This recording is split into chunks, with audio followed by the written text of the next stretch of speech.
KKR boycott, Shahrukh Khan boycott, Mustafiz boycott. এখন আর Mustafiz boycott নয়।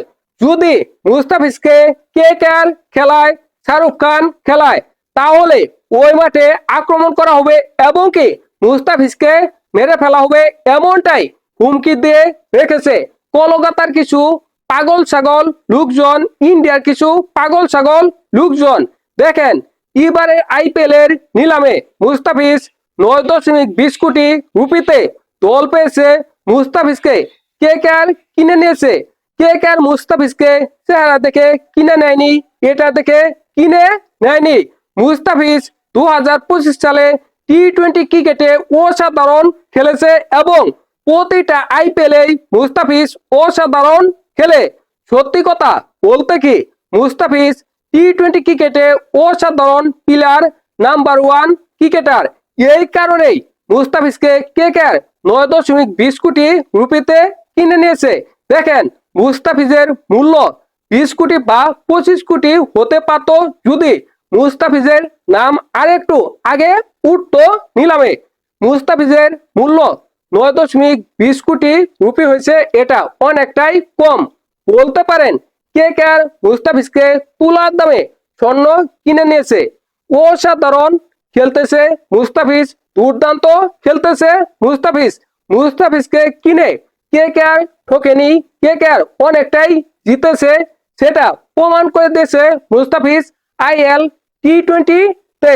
সেখানে মুস্তাফিজ 8টি ম্যাচ খেলেছে, 15টি উইকেট পেয়েছে। অসাধারণ খেলেছে মুস্তাফিজ, দুর্দান্ত খেলেছে মুস্তাফিজ। মুস্তাফিজকে কখনো শাহরুখ খান ছেড়ে দিবে না, কেকেআর ছেড়ে দিবে না। ওইসব পাগল ছাগল লোকজনের কথায় শাহরুখ খান লস করবে না, কেকেআর লস করবে না। ওই পাগল ছাগল মানুষ যতই বলুক Mustafiz boycott, KKR boycott, Shahrukh Khan boycott, ওই কথা শাহরুখ খান শুনবে না। কারণ শাহরুখ খান এতটা লস করবে না, কখনো করবে না। কারণ মুস্তাফিজকে কিনেছে মাত্র 9.20 কোটি রুপিতে। বলতে পারেন তুলার জামে স্বর্ণ পেয়েছে শাহরুখ খান। শাহরুখ খান ওইসব পাগল ছাগল লোকজনের কথায় এত বড় লস করবে না, কখনো করবে না। আপনি নিশ্চিত থাকেন মুস্তাফিজ আইপিএল খেলবে, নিঃসন্দেহে খেলবে।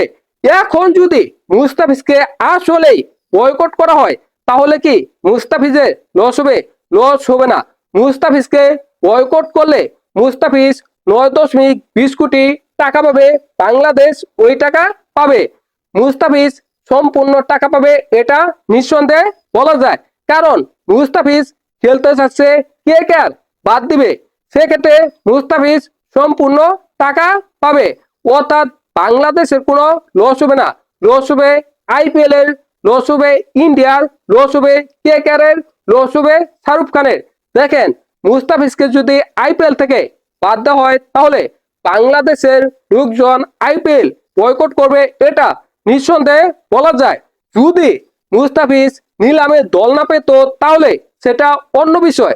এখন মুস্তাফিজ আইপিএল এর নিলামে দল পেয়েছে। এখন যদি মুস্তাফিজকে কোনো কারণে বাদ দেওয়া হয়, তাহলে বাংলাদেশের লোকজন নিঃসন্দেহে আইপিএল বয়কট করবে এবং বয়কট করা উচিত। সেক্ষেত্রে ইন্ডিয়ার লস হবে, সেক্ষেত্রে কেকেআর এর লস হবে, সেক্ষেত্রে আইপিএল লস হবে, সেক্ষেত্রে শাহরুখ খানের লস হবে। দেখেন, বাংলাদেশের 20 কোটি লোকজনের মধ্যে কমপক্ষে 4 কোটি লোকজন আইপিএল দেখে। সেখান থেকে আইপিএল কর্তৃপক্ষ বা শাহরুখ খান বা কেকেআর কয়েকশো কোটি টাকা আয় করে। দেখেন, ব্রডকাস্টিং এর মাধ্যমে তারা বাংলাদেশের কাছ থেকে কয়েকশো কোটি টাকা আয় করে নেয়। বাংলাদেশের মানুষ যদি আইপিএল বয়কট করে, সেক্ষেত্রে তারা ওই টাকা কই পাবে? ওই টাকা লস হয়ে যাবে। কিন্তু বাংলাদেশের 1 টাকাও লস হবে না, মুস্তাফিজের 1 টাকাও লস হবে না। লস হবে আইপিএল এর, লস হবে ইন্ডিয়ার, লস হবে কেকেআর এর, লস হবে শাহরুখ খানের। আমাদের কোনো লস হবে না।